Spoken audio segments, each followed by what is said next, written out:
కలెక్టర్లకు ఆర్డర్ వేసినాం అయిపోయింది, ఇకంతా వాళ్ళే చూసుకుంటారని నిమ్మలంగా ఏసీ ఆఫీస్లో కూర్చుంటే పని అవుతుందా?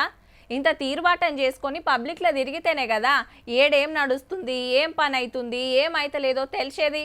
ఇప్పుడు వడ్లు కొనుడు ఆలస్యమైతుందని రైతులు రోడ్ల మీదకి రావట్టిరి.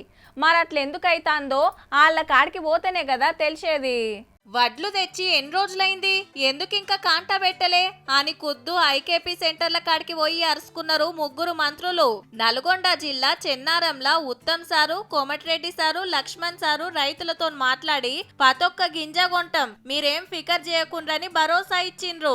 తాలు తరుగు విషయంలో ఏ మిల్లర్ గాని, ఏ ట్రేడర్ గాని, ఏ రైతుకి ఇబ్బంది పెట్టినా కఠిన చర్యలు తప్పవని చెప్పి కూడా. అయితే 180 మంది బెంగాల్, బీహార్ హమాలీలేనట. బెంగాల్లో ఎలక్షన్లకు పోయినోళ్ళు ఇంకా రానందుకే కొంత తిప్పలైతాంది. ఈ 2-3 రోజులలో వస్తారట. యాసంగి పంటలు కొనటానికి 22,000 కోట్లు రెడీ చేసి పెట్టిందట గవర్నమెంట్.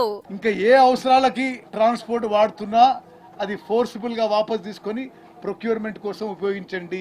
అట్లనే ఆఫీసర్లతో మీటింగ్ పెట్టి రపరప కొనాలే, రైతులకు తక్లీఫ్ గానియొద్దని ఆడరేసిండ్రు. ఈడికెళ్లి సీదా ఖమ్మం జిల్లా పాలేరుకు పోయి ఆడ పరిస్థితి అరుచుకున్నారు. జిల్లా మంత్రి పొంగులేటి సారు కూడా వచ్చిండు. తాలు చెత్త ఉందని 5-6 కేజీలు కట్ చేస్తానన్నారు. దాని మీద ఆల్రెడీ కమిషనర్ గారికి ఆదేశాలు ఇచ్చారు. అటువంటి బిల్లుల్ని అవసరమైతే సీజ్ చేసి కఠిన చర్యలు తీసుకోవడానికి కూడా వెనకడుగు వేయొద్దని. మంత్రులు వచ్చినప్పుడే ఆత్రమాత్రం చేయకుండా ఈ స్పీడ్ గా కొనుండ్రి. వడ్లు కాంటాలైతలేవని రోడ్ల మీదకొచ్చి ధర్నాలు చేయబట్టిరి. ఓ దిక్కు ఆనలు పడితే అట్లా కొంత నష్టం. వ్యవసాయదారుల గోస ఉచ్చుకోకుండ్రి జరా.